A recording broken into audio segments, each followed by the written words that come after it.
Друзья, ну, как и ожидалось, хорошая новость. Танки Леопарды и Абрамсы, немецкие и американские танки, будут переданы, уже передаются Украине. И слава богу.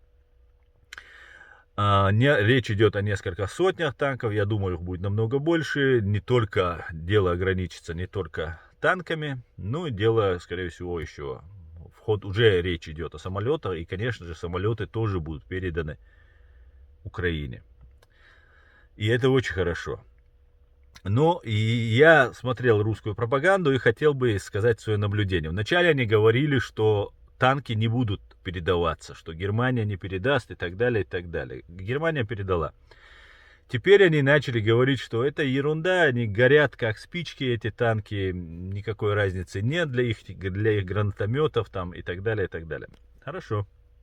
Я приведу случай из жизни моего дедушки, который воевал во Вторую мировую войну, был насильно мобилизован и был на этой войне как чеченец в разведке. И вот в 1942 году появился танк «Тигр», немецкий танк «Тигр», который мог один танк остановить все направление наступления советских войск. И был приказ любыми способами захватить этот танк по всем фронтам.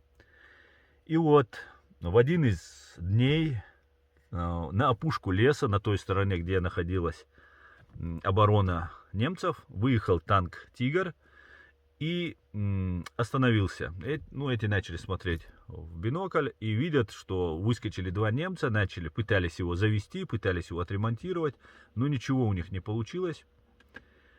И немцы закрыли танк и убежали. И был дан приказ срочно захватить танк и вести его на советскую сторону. На Т-34 группа разведки доехала до этого танка, облазили этот весь танк. И на нем двигатели от Майбаха стояли, всем известная сегодня марка Майбах.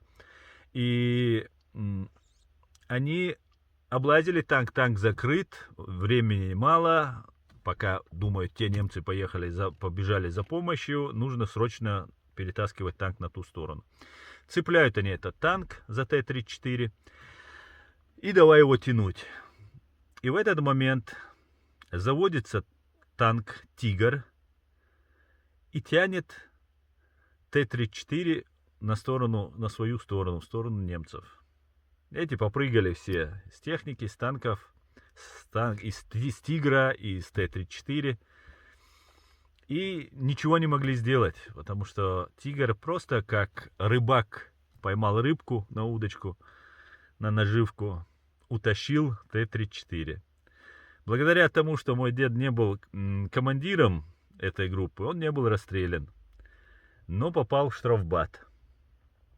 В 1944 году, после ранения, он уже был в штрафбате связистом, немножко отходя от темы расскажу. В 1944 году он раненый лежал в госпитале, и его весь народ был депортирован за то, что они враги народа. Какого народа?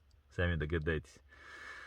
Вот так вот, вот такая вот история. Если вы хотите понять, что такое немецкое качество, Deutsche Qualität, если вы хотите понять, что такое немецкая техника, обратите внимание на Mercedes, в котором я, кстати говоря, сижу, и на Ладу Калину какую-нибудь. Всего самого хорошего. Слава Украине, слава ЗСУ.